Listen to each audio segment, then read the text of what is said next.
வணக்கம். தலைப்புச் செய்திகள். கோவையில் 10 வயது சிறுமிக்கு நடந்த கொடூரம் தன்னை துயரத்தில் ஆழ்த்தியுள்ளதாக முதலமைச்சர் விஜய் வேதனை.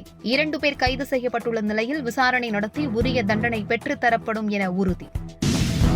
கோவையில் சிறுமி வழக்கு தொடர்புடையவர்களுக்கு அதிகபட்ச தண்டனை பெற்றுத்தர நடவடிக்கை. மண்டல ஐஜி ரம்யா பாரதி தகவல்.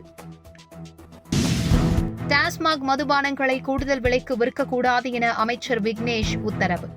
அப்படி விற்கும் அதிகாரிகள் கடை பணியாளர்கள் மீது கடும் நடவடிக்கை எடுக்கப்படும் என எச்சரிக்கை. நாற்றுவல் நாட்டில் பெட்ரோல் மற்றும் டீசல் தட்டுப்பாடு நிலவுவதாக பரவிய தகவலில் உண்மை இல்லை. IOCL விளக்கம்.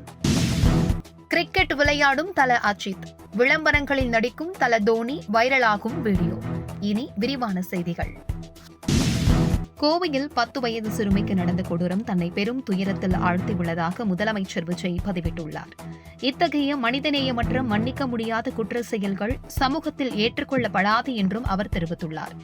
மேலும் 2 குற்றவாளிகள் கைது செய்யப்பட்டுள்ளதாக விரைவில் விசாரணை நடத்தி உரிய தண்டனை பெற்றுத்தரப்படும் என்றும் அம்முதலமைச்சர் உறுதியளித்துள்ளார். கோவையில் சிறுமிக்கு நடந்த கொடூர சம்பவத்தை கண்டித்து பல்வேறு இடங்களில் போராட்டங்கள் நடைபெற்று வருகின்றன. இந்த போராட்டங்கள் தொடர்பான வீடியோக்கள் வைரலாகி வருகின்றன. மாற்றம் கேட்டு வாக்களித்த தங்களுக்கு கஷ்டம் வந்துள்ளதாக அதில் பெண்கள் பலர் தெரிவித்துள்ளது பரபரப்பை ஏற்படுத்தியுள்ளது. கோவையில் சிறுமிக்கு நடந்த கொடூர சம்பவம் தொடர்பான விசாரணை தீவிரமாக நடைபெற்று வருவதாக மண்டல ஐஜி ரம்யா பாரதி தெரிவித்துள்ளார்.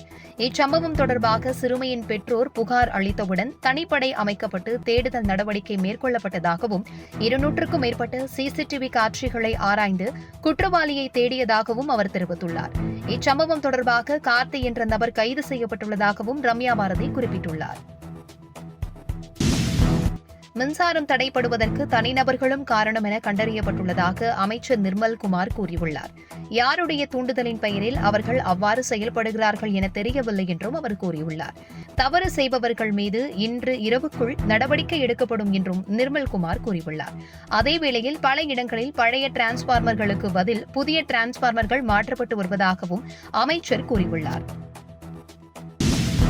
மகளிர் உரிமைத் தொகை வழங்க 3 மாதங்கள் பிடிக்கும் என தகவல் வெளியாகியுள்ளது.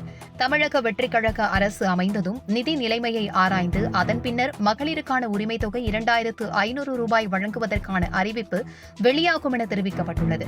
இந்நிலையில் புதிய அறிவிப்பு வெளியாகும் வரை முந்தைய திமுக அரசு செயல்படுத்திய 1000 ரூபாய் மகளிர் உரிமைத் தொகை திட்டம் தொடரும் என்றும் இதனிடையே புதிய பயனாளிகளை சேர்ப்பதற்கான நடவடிக்கைகள் விரைவில் மேற்கொள்ளப்படும் என்றும் தகவல்கள் வெளியாகியுள்ளன.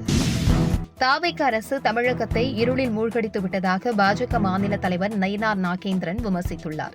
200 யூனிட் மின்சாரம் என கூறிவிட்டு மொத்த மின் உபயோகத்தையும் தடுத்து நிறுத்துவது அப்பட்டமான ஏமாற்று வேலை என்றும் அவர் கூறியுள்ளார். இதனால் சிறு குறு தொழில்கள் முடங்குவதை தடுத்திட போர்க்கால அடிப்படையில் நடவடிக்கை எடுக்க வேண்டும் என்றும் அவர் வலியுறுத்தியுள்ளார்.